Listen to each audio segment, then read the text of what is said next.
Invite a Budget Blinds style consultant to show you how to transform your rooms just by changing your window coverings. Canada's #1 choice for window coverings. Visit budgetblinds.ca today. This is Newcap News with Bart Pediasic. Good evening and thank you for joining us. 2 men are dead following a single vehicle rollover near Biggar. It happened 3 kilometers east of the community just before 10 o'clock last night. RCMP say there were 5 occupants in the pickup truck when the driver missed a curve, hit a ditch, struck an approach and rolled several times. 2 men aged 19 and 20 were pronounced dead at the scene. 3 female passengers between the ages of 20 and 21 were taken to hospital in Saskatoon. One of them is in critical condition. The other 2 are stable. RCMP remain on scene and continue to investigate. A crash at a construction zone near Paradise Hill last night injured 2 people, including a 17-year-old flag person. RCMP say a 43-year-old male driver of a truck ran into the back of a car that was stopped near the intersection of Highway 3 and 26.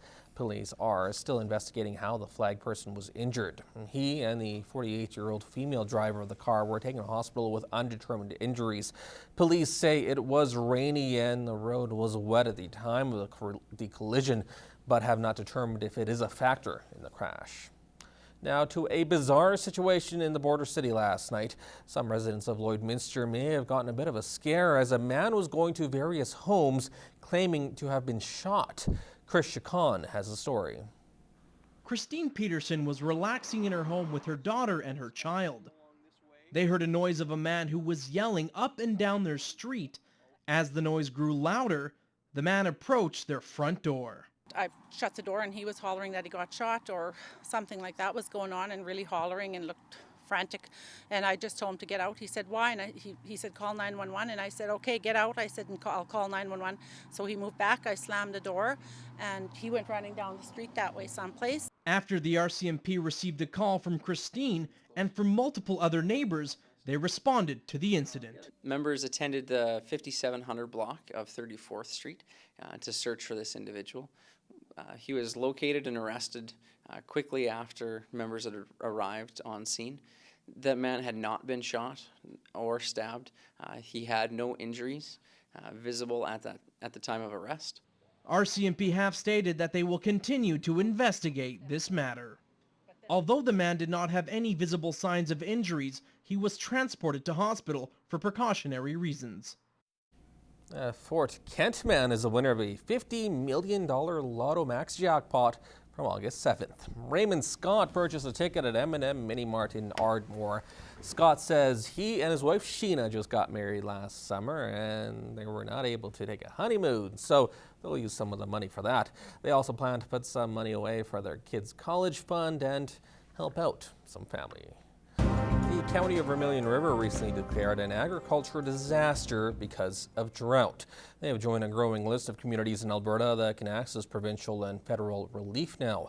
In this week's agricultural report, Gerard Lampow visits with one producer in the county who's salvaging his crop. I sprayed this field because I don't think these will ever make it. We won't. It's very lucky if we can get frost for without frost for another month. Carrie Iban has been a grain producer for 10 years. His family has been growing grain dating back to his grandfather, who came to this area in the 1930s. Vermilion River County reported less than half of the rain they would normally get for the growing season. This year, with the drought, Carrie planted peas, wheat, canola, and barley. We're looking at 25 bushel wheat crops and 40, 50 bushel barley crops, which is half of what we got last year. It's the first time that Carrie Iban tried his hand on growing a pea crop, and while he managed to fill his bin, truth be told, this field got hailed upon, and the crop is really about a foot tall, but in fact it should be about 3 feet in height.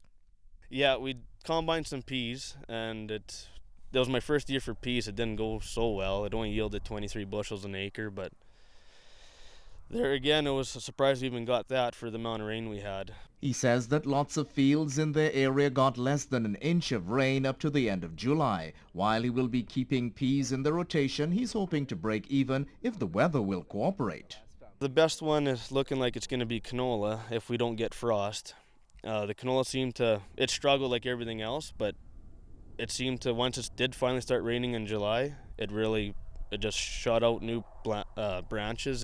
As he weighs up his options, he's going for grade as opposed to yield on his wheat, hoping for the best with canola and crop insurance to make it through. Me, for a grain farmer, I'm obviously going to combine it all. Unless the cattle guy's going to come and pay me a lot of money, I might as well harvest it, and then I got crop insurance will top me up to what I'm insured for at least. Gerard Lampow, Newcap News.